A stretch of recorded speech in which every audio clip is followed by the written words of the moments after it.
नीता नगरी is sponsored by खाता book. Business हुआ इजी। इनका टुमारो होना हो लेकिन हिसाब टुडे हो सकता है। हा? कैसे? भाई खाता आउट करो, खाता बुक डाउनलोड करो, ये ऑटोमेटिकली हिसाब करे, उधारी वापस लाए फटाफट।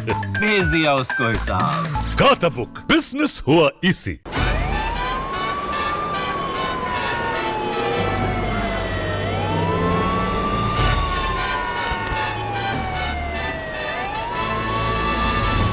बिहार चुनाव से जुड़ा हुआ तारीखों का ऐलान हो गया है। 3 चरण में चुनाव, 10 नवंबर को चुनाव के नतीजे और पता चलेगा बिहार में अभी भी बहार है या फिर बिगाड़ है। बिहार के चुनावी हालातों पर बात करने के लिए हमारे साथ जुड़े हैं न्यूज चैनल आज तक के रिपोर्टर, बिहार के ब्यूरो चीफ सुजीत झा। बहुत बहुत स्वागत है आपका सुजीत जी नेता नगरी में। नमस्कार जी।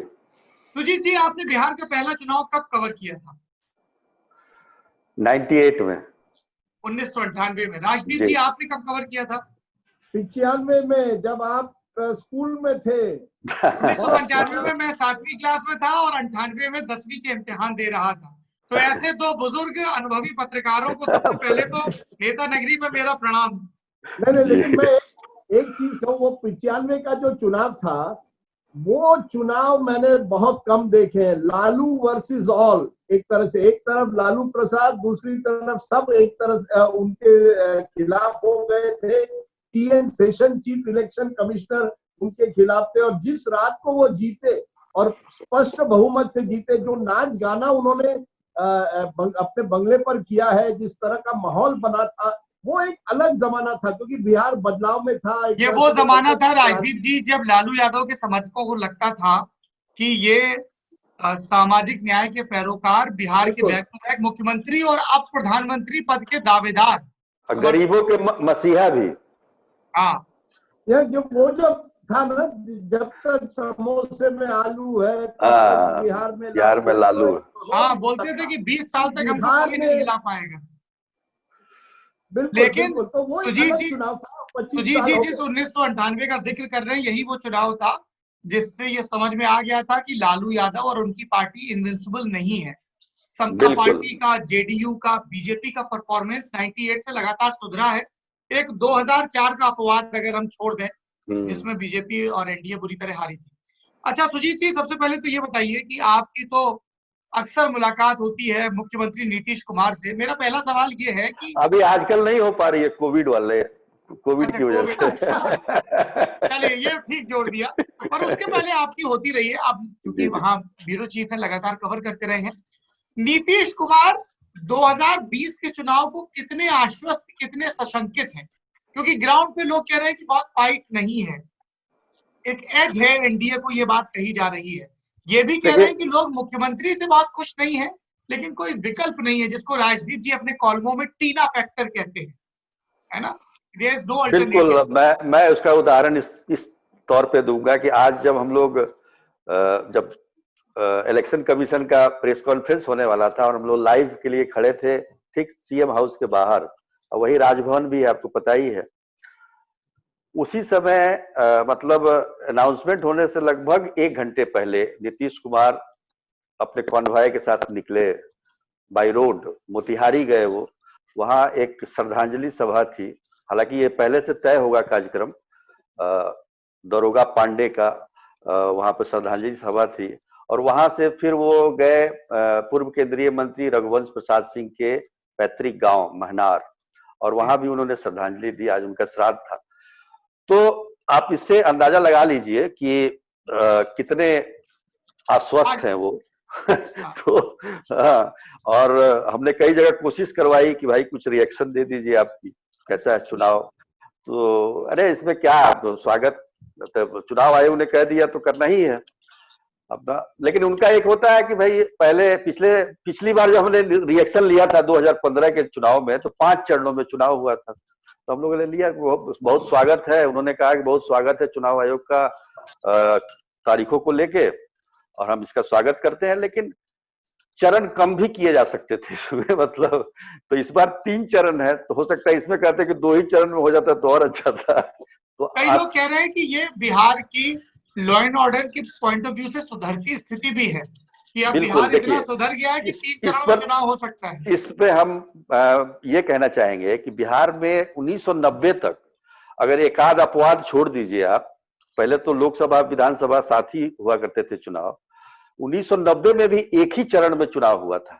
ये 1995 जिसका जिक्र कर रहे हैं राजदीप जी, 1995 से ये परिपाटी बिहार में शुरू हुई। 5 चरणों में चुनाव हुआ था उस बार, और करीब कई महीने चले, 3 महीने चुनाव चले थे उस दौरान। टीएन शेषन थे चुनाव आयुक्त, मुख्य आयुक्त। तो आज भी लोग बिहार में उनको याद करते हैं, टीएन शेषन को, कि वो चुनाव आयोग थे, मुख्य आयुक्त, जो पूरा मतलब उस समय लगता था कि चुनाव आयोग, उसके बाद ही लोगों को पता चला कि चुनाव आयोग भी कोई चीज होती है। अच्छा, तो ये जो आप बोल रहे हैं कि 90 तक एक ही साथ चुनाव होते थे कि बूथ छापे जाते थे, क्योंकि बिहार वो प्रदेश है जिसमें डॉक्यूमेंटेड भी सबसे पहली बूथ कैप्चरिंग है। और आप याद करिए 1990 का 89 का वही चुनाव जब इंद्र कुमार गुजराल पटना से चुनाव लड़ रहे थे और पूरा चुनाव कैंसिल किया गया था। तो नजीर तो बड़ी अजीबोगरीब भी थी वहां से, इसलिए एक और चरण में करना पड़ा। एक और चुनाव रद्द हुआ था, रामकृपाल यादव का जी, काउंटरमांड हुआ था। तो ये वो आपने बिल्कुल सही कहा। पहले जो बक्से वाला होता था, बैलेट वाला, वो तो हमने भी देखा है कि कई बार, अब जैसे 2000 का चुनाव हमने देखा, 2020 साल पहले की बात मैं बता रहा हूं, और उसी से कुछ महीने पहले कारगिल युद्ध हुआ था। तो मैं जब सोनपुर विधानसभा में कवर करने गया तो इतना बमों का धुआं उठ रहा था, लग रहा कि हम कारगिल में आ गए। इस तरीके का माहौल था। मतलब आप वो दृश्य आज आप उसकी कल्पना नहीं कर सकते हैं। और इतना चैनल आ गया है और सोशल मीडिया है, उस जमाने में जो दृश्य मिलते थे, जो विजुअल मिलते थे, वो आज कहाँ मिलते हैं। आज आपका कोई विजुअल एक्सक्लूसिव नहीं है। उस जमाने में इस तरह के लोग एक दूसरे के लिए लड़ने के लिए तैयार रहते थे, मतलब उठा पटक होती थी, कुश्ती हो रही है, मतलब फाइटिंग हो रही है, इतने लोग जान देते थे अपने नेता के लिए, अपनी पार्टी के लिए। आज वो चीज नहीं है। आज उसमें स्वार्थ है। आज वैसे कार्यकर्ता आपको नहीं मिलेंगे। जिस तरह कि नेता को कुछ बोल दीजिएगा तो वो आपका मुंह नोच लेगा। अच्छा है ना सुजीत जी, कम से कम बम नहीं चल रहे जी राजदीप जी। मैं आपको ये कहने वाला था कि बिहार की सबसे बड़ी इंडस्ट्री एक तरह से राजनीति थी सालों तक, कि जब तक एक तरह से जो मुंबई में फिल्म इंडस्ट्री की बात होती है, कॉमर्स की बात होती है, जिस तरह स्टॉक मार्केट की बात होती है, उस तरह से बिहार में कहीं भी चाय वाले की दुकान में, कहीं लिट्टी चोखा जो भी हो, वहां बात होती थी चुनाव की, राजनीति की। एक माहौल बना था। और मुझे जो इस चुनाव में कहीं कभी डर लगता है कि यार कोविड का जमाना है। अब कोविड के जमाने में जहां बड़े रैली नहीं हो सकते, जहां उस तरह का माहौल नहीं बन सकता, उस जमाने में बिहार की राजनीति क्या दर्शाएगी? क्योंकि अगर बिहार में राजनीति ना हो तो बाहर कहाँ हो? आपने कहा ना इस बार बिहार की बाहर एक तरह से उनकी राजनीति है। जिस तरह से लोगों में, मैंने कहीं किसी और राज्य में उतना उत्साह और उत्साह के साथ उतनी जानकारी, आपके उत्तर प्रदेश से भी ज्यादा आप जानिए, जो एवरेज सामान्य बिहारी जो है उसकी जो राजनीतिक पकड़ है, मैंने किसी और राज्य में नहीं देखी। और इसीलिए मैं तो बंबई से आता था, लेकिन जब मैं बिहार गया तब मुझे लगता है वाकई मुझे राजनीतिकरण में जो उत्साह दिखाई दिया, मैं भी उत्साहित हुआ उस जमाने में। और वो बिहार का अलग ही माहौल है बॉस।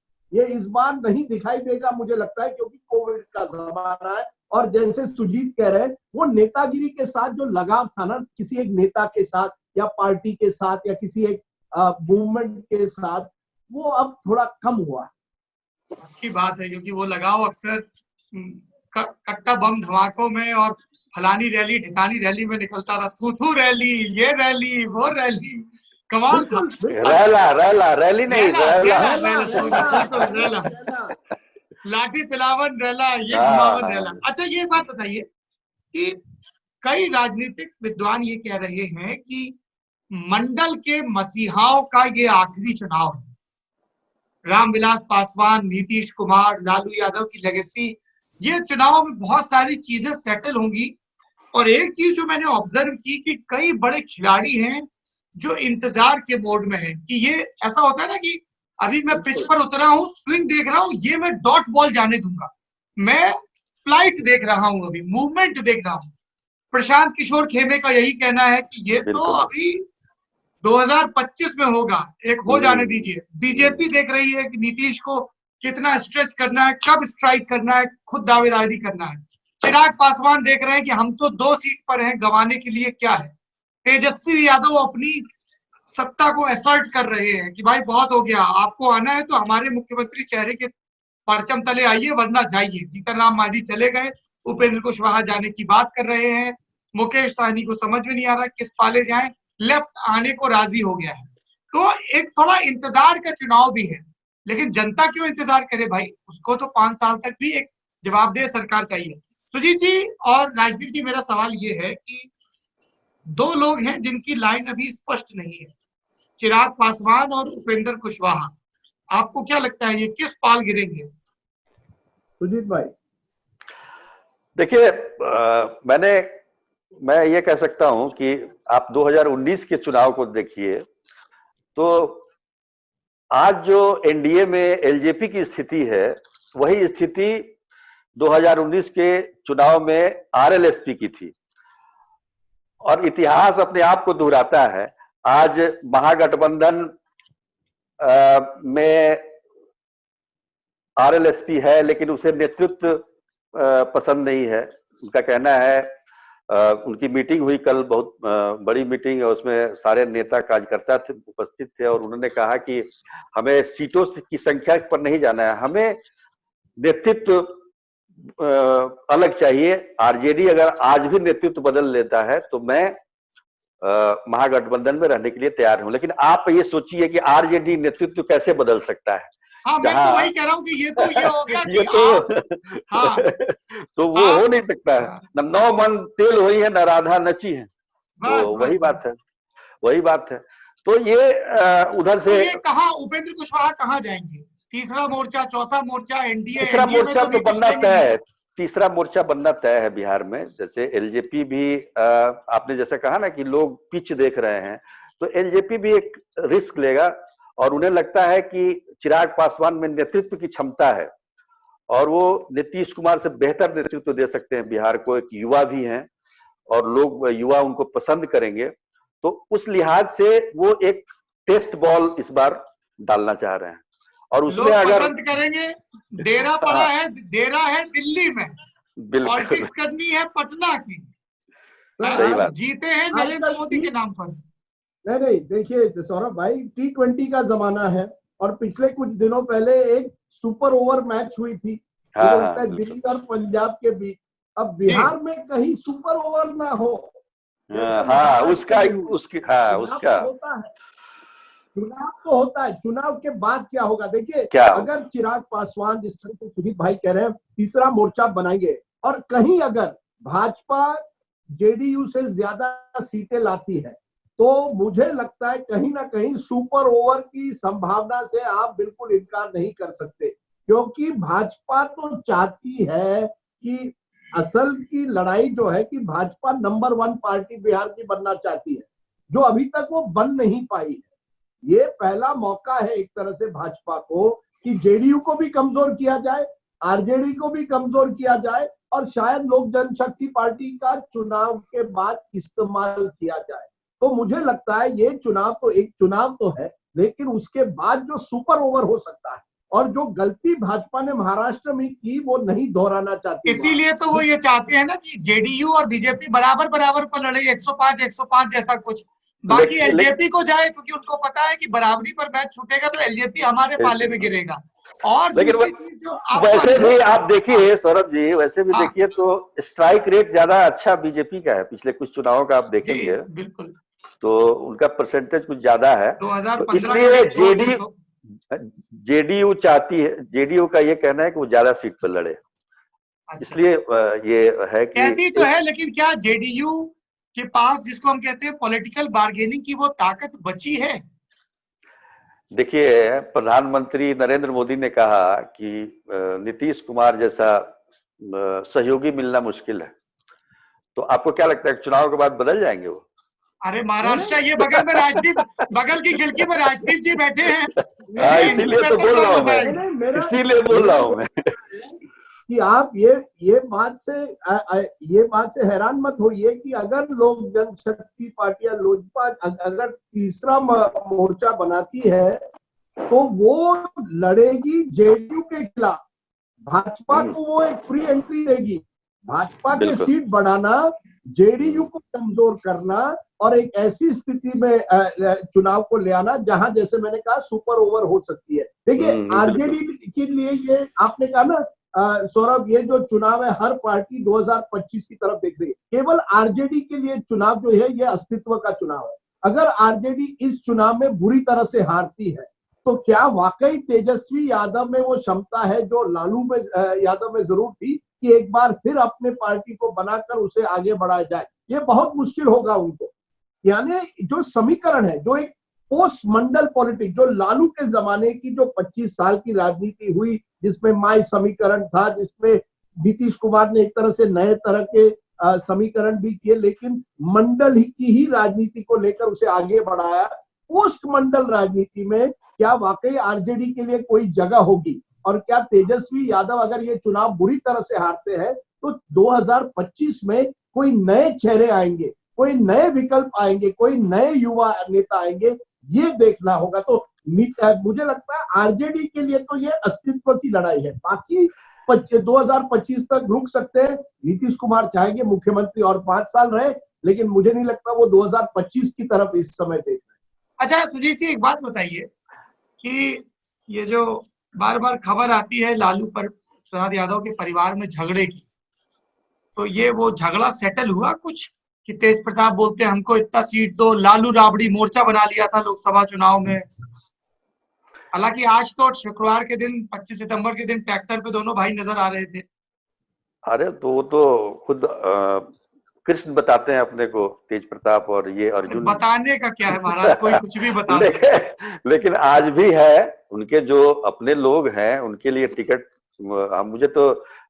मैंने सुना है कि 6 सीट तो अपने लोगों के लिए मांग ही रहे हैं और लोकसभा में भी मांगा था। हाँ, तो ये देखिए पारिवारिक लड़ाई और जहां इस तरह की लेगेसी की लड़ाई हो वो खत्म नहीं होती है कभी। आप देख लीजिए जितने बड़े बड़े राजा महाराजा का आप देखिए, कभी लड़ाई खत्म हुई है? तो इनका कैसे खत्म हो जाएगा? उसमें किसको हक ज्यादा मिल रहा है, किसको कम मिल रहा है, तो ये सब चलता रहता है। लेकिन एक चीज मैं बोलना चाहूंगा, राजदीप जी बोल रहे थे, बिहार में एक आप देखिए आजादी के समय से अब तक जितने भी मुख्यमंत्री हुए हैं, आज तक उनका कोई बेटा उनके आगे नहीं बढ़ पाया, मतलब मुख्यमंत्री तक भी नहीं बन पाया।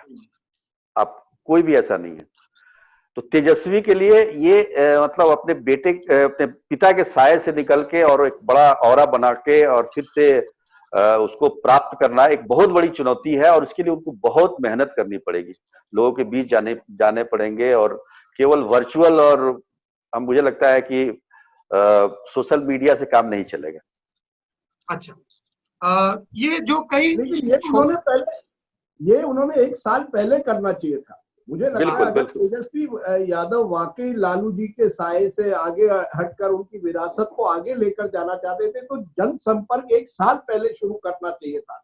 ये आप देखिए वो चुनाव मतलब लोकसभा चुनाव हारने के बाद वो गायब ही हो गए कुछ महीने तक। जबकि उनको क्या हुआ और ये फैक्टर हमने देखा नहीं है बिहार में। और आप सौरभ जब जाएंगे ये देखना पड़ेगा कि मोदी फैक्टर जो है, देखिए जब किसी पक्ष को 40 में से 39 सीट्स मिलते हैं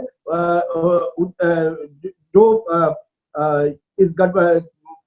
इस एनडीए को मिला 2019 के चुनाव के समय 39 आउट ऑफ 40, इसका मतलब है कहीं ना कहीं मोदी जी जब फैक्टर बने बिहार में, उनकी जो लोकप्रियता है उसका क्या कारण है, क्या वजह है? क्योंकि वो तो उस मंडल मूवमेंट से नहीं आते।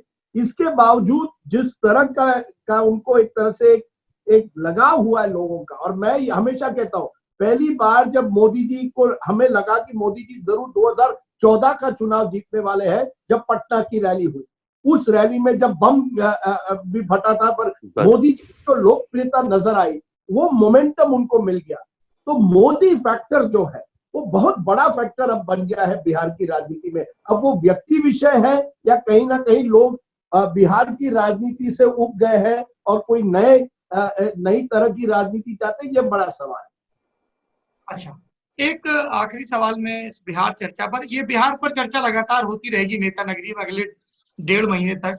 हो सकता है कि मैं और राजदीप जी चंपारण का प्रसिद्ध भोजन खाते हुए या पटना का भूंजा खाते हुए या पूर्णिया का मक्का खाते हुए बिल्कुल बिल्कुल भी कुछ नेता नगरी करें। सुजीत को भी लेकर चलेंगे, सुजीत जी को भी और सारे जी को लेकर चलेंगे। मेरा आखिरी सवाल ये है कि जो छोटे प्लेयर्स हैं, कथित छोटे प्लेयर्स, पॉलिटिक्स में कोई छोटा नहीं होता, पप्पू यादव, मुकेश सहनी, जीतन राम मांझी, असदुद्दीन ओवैसी, इन लोगों का क्या रोल देखते हैं आप? आपको लग रहा है बहुत क्लियर मैंडेट आएगा, कोई रोल नहीं होगा, या ये लोग अपनी एक अलग पॉलिटिकल पहचान कायम कर पाएंगे? देखिए, अभी तक तो हम लोग यही देख रहे थे कि सीधी लड़ाई है, मतलब एनडीए और महागठबंधन में। लेकिन जिस तरह से बिखराव दिख रहा है महागठबंधन में, खासतौर पर देखिए, अगर 2 ही पार्टी बच जाती है उसमें, तो फिर महागठबंधन का अस्तित्व क्या रहेगा, एक ये भी है। और आपको पता है कि जातिवाद पर आधारित राजनीति है बिहार की, और जो भी ये पार्टियां, आप छोटे छोटे नाम ले रहे हैं, किसी किसी जाति विशेष की पार्टी है ये, तो उनको जोड़ के एक कुनबा बनाया जाता है। अगर उसमें बिखराव अलग अलग होता है तो फिर मुश्किल हो जाएगा उसमें, और एक दूसरे के वोट में सेंध लगाना, उसका कितना नुकसान होगा इसका आकलन करना होगा। लेकिन लड़ाई बिल्कुल सीधी है, और मुख्य रूप से विपक्षी दल तो आरजेडी ही है यहाँ पे, और बाकी इधर बीजेपी और जेडीयू जो पार्टी है एनडीए में, मुख्य लड़ाई तो इन्हीं के बीच में है। लेकिन थोड़ा बहुत फैक्टर ये लोग ले सकते हैं, जैसे ओवैसी का नाम जैसे आपने लिया, तो सीमांचल क्षेत्रों में वो नुकसान पहुंचा सकता है महागठबंधन को, अररिया, किशनगंज, सुपौल, पूर्णिया।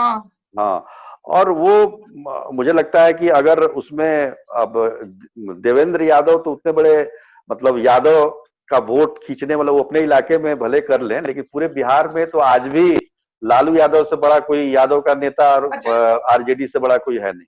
सुजीत जी, आपने जिक्र किया तो ख्याल आया, आप ये बात कह रहे हैं, लेकिन एक जो मुझे नया समीकरण उभरता दिख रहा है बिहार में, वो ये है कि बीजेपी अब ये मान के नहीं चल रही है कि यादव वोट लालू यादव या उनके बेटे की पार्टी की बकौती है। जिस तरीके से सिस्टमेटिक ढंग से नित्यानंद राय को पहले प्रदेश अध्यक्ष बनाया, फिर अमित शाह का डिप्टी मिनिस्टर बनाया गया, चुनाव संचालन समिति का मुखिया बनाया गया, राम लखन यादव के ग्रैंडसन समेत सारे नेताओं को जिस तरीके से लाया जा रहा है, तो क्या हम अभी भी ये मान के चले? भूपेंद्र यादव हरियाणा के हैं, प्रभारी हैं, तो मुझे तो नहीं लगता कि बीजेपी ये मान के चल रही है। देखिए, अभी भी यादवों में लालू का वर्चस्व कोई तोड़ नहीं पाया है, और मैं नहीं कहता कि 100% उधर जाता होगा, लेकिन 70-80% यादव जो है आज भी लालू यादव को ही अपना नेता मानते हैं। और जब तक लालू यादव हैं तब तक मुझे नहीं लगता है कि बीजेपी बहुत ज्यादा सेंध लगा पाएगी। जहां तक आपने कहा कि नरेंद्र मोदी या फिर इनके करिश्मा से जरूर कुछ लोग प्रभावित होते हैं, और यादव का जो भी उम्मीदवार होता है, अगर बीजेपी का कोई उम्मीदवार जैसे कि नित्यानंद राय है, तो उनको 100% यादव वहां का वोट करता है। लेकिन उसके अगेंस्ट में कौन होता है, उसमें यादव नहीं रहता है। वहां पर आप देखिए तो पिछला चुनाव उन्होंने जीता तो वो कुशवाहा थे वहां पर, तो यादव वहां पर पूरा आपको बीजेपी को वोट दे रहा है, नित्यानंद राय चूंकि वहां पर है। तो इस तरह से अगर उम्मीदवार मिलता है, अगर बीजेपी का है, तो वहां यादव वोट करते हैं। लेकिन अभी भी यादव, लालू यादव नहीं, आपने जो कहा ना कि कई नए जो ये छोटे दल हैं या जो बाकी नेता हैं, उनका क्या होगा? मुझे लगता है, जो मैंने पहले शुरुआत में कहा, कि बिहार में राजनीति अभी भी एक तरह से लोगों के लिए अपवर्ड मोबिलिटी का एक जरिया है। मुझे आगे बढ़ना है तो मुझे राजनीति में आना है। अब राजनीति में क्या है, कई सालों से जो है लालू जी एक तरफ और नीतीश जी एक तरफ, जगह नहीं मिल रही थी। अब जैसे लालू जी और आरजेडी कमजोर होती गई, या पूरी मंडल की जो एक तरह से राजनीति है जो टॉप पर है वो कमजोर होती गई, लोगों को लगा चलिए हम भी अपनी छोटी जगह बना लेते हैं, हम भी लड़ते हैं। अगर हमें टिकट नहीं मिली आरजेडी से या जेडीयू से, दूसरे से लड़े, पार्टी बनाते हैं। ये जो प्रोसेस शुरू हुई है, और वो कहीं कास्ट ओरिएंटेड भी है। जैसे किसान विकास पार्टी जो है मुकेश सहनी की या कुशवाहा जी की पार्टी है, ये सब उस मूवमेंट से आए हैं। उनको लगता है कहीं ना कहीं हमें कोई जगह नहीं है। मूवमेंट यानी किसी जाति से आए हैं या किसी, उनको लगता है उस मंडल का जो अम्ब्रेला है, जो छत्र छाया है, उसमें तो एक ही दो व्यक्ति है। हम भी कोशिश करते हैं, फिर हमें 15% भी वोट मिले या 5% मिले, लेकिन कोशिश तो करते हैं ना। तो बिहार में एक बात है, पॉलिटिक्स इज अ करियर। ये बहुत कम राज्यों में अभी भी है। गुजरात में जाइए, वैसे आपको कभी नहीं दिखेगा, लेकिन बिहार में है। और इसीलिए स्पर्धा तो रहेगी।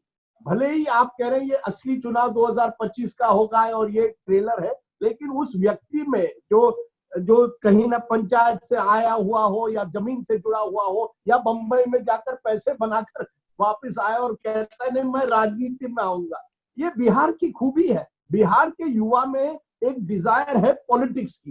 पॉलिटिक्स एम्बिशन नहीं है कई राज्यों में आज लोगों युवाओं के लिए, लेकिन बिहार में है। ये बिहार की खासियत है। और आप देखेंगे इसको कहीं ना कहीं अगले 10 साल में ये कहाँ जाएगा कहना बहुत मुश्किल है सौरभ। नए चेहरे आएंगे बिहार में। बिल्कुल, यही बात तो कही जा रही कि अब 30 से 25 के बीच नए चेहरों का भाव। एक चीज और आप लोग गौर करिए, 1990 फरवरी मार्च में चुनाव होते हैं। उसके बाद से ये पहला चुनाव है जिसमें मुख्यमंत्री की लोकप्रियता या अलोकप्रियता कोर इशू नहीं है। आप देखिए, 95 में लालू असर्ट कर रहे थे, 2000 में लालू राज के खिलाफ, राबड़ी के खिलाफ, या नीतीश को लाना है, फिर नीतीश को लाना है।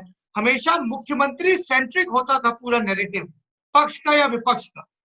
इस बार वैसा कुछ नजर नहीं आ रहा है, ऐसा मुझे लग रहा है। बाकी तो फील्ड में जाके पता चलेगा। सुजीत झा जी, आप इस बातचीत में हमारे साथ जुड़े, बहुत बहुत शुक्रिया। आपसे बिहार में मुलाकात होगी। उम्मीद करता हूं कि बिहार के लोग एक स्पष्ट जनादेश देंगे और ऐसी पार्टी को जो उनकी तरक्की के ख्वाब को हकीकत में बदले।